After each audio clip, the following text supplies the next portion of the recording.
2024년 1월 11일 폭력과 전쟁에 반대한다고 하면서 입영을 거부한 A씨의 징역형이 확정이 되었는데요. 2018년 현역병 입영 통지서를 수정한 A씨는 정당한 이유 없이 입영을 거부했다는 이유로 재판에 넘겨졌는데, A씨는 재판에서 폭력과 전쟁에 반대하는 신념이 병역법에서 인정하는 입영 거부의 정당한 사유에 해당한다고 주장을 했습니다. 하지만 법원은 A씨가 평소에 총기를 상대방으로 살상하는 전쟁 게임을 즐겼다는 점을 들어서 A씨의 주장에 의구심을 품고 A씨의 주장을 받아들이지 않았는데요. 구체적으로 법원은 A씨가 입영 거부 전까지 국가기관의 양심적 병역 거부의 뜻을 밝히거나 비폭력적 반전, 평화주의와 관련된 비정부기구 활동 등 정치적, 사상적 신념을 실현하기 위한 노력을 한 적이 없고, 배틀그라운드라는 전쟁 게임을 즐겼다는 사실을 자인했는데, 비폭력, 반전에 대한 신념을 이유로 입영을 거부하는 A씨가 이러한 게임을 즐겼다는 것은 양심적 병역 거부가 과연 깊고 진실한지에 대해서 의문이 든다고 하면서 A씨에게 징역 1년 6개월을 선고했습니다. 하지만 A씨는 이에 불복해서 항소와 상고를 했지만은 결국 징역 1년 6개월형이 확정이 되었는데요. A씨처럼 평화주의 신념과 종교적인 이유 등에 따라서 병역을 거부하거나 대체 복무제로 병역을 대체하는 것을 종교적 신앙에 따른 병역 거부, 즉 양심적 병역 거부라고 합니다. 원래 우리나라는 양심적 병역 거부를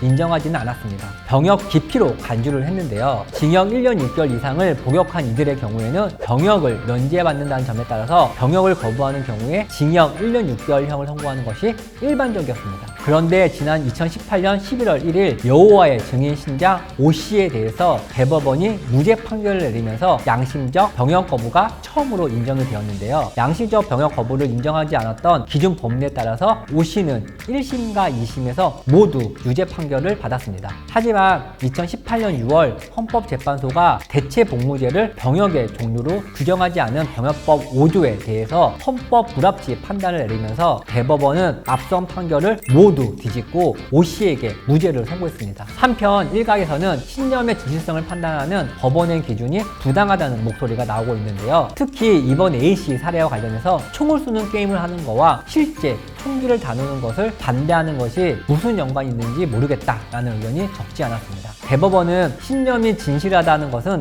거짓이 없고 상황에 따라서 타협하거나 전략적이지 않다는 것으로서 병역 거부자가 신념과 관련된 문제에서 상황에 따라서 다른 행동을 한다고 하면은 그러한 신념은 진실하다고 보기 어렵다고 하면서 양심적 병역 거부에 대한 판단 기준을 제시하였는데요. 그럼에도 불구하고 법원의 판단 기준이 모호하고 비합리적이라는 비판은 끊이지 않고 있어서 누구나 납득할 수 있는 판단 기준이 세워지면 좋겠습니다.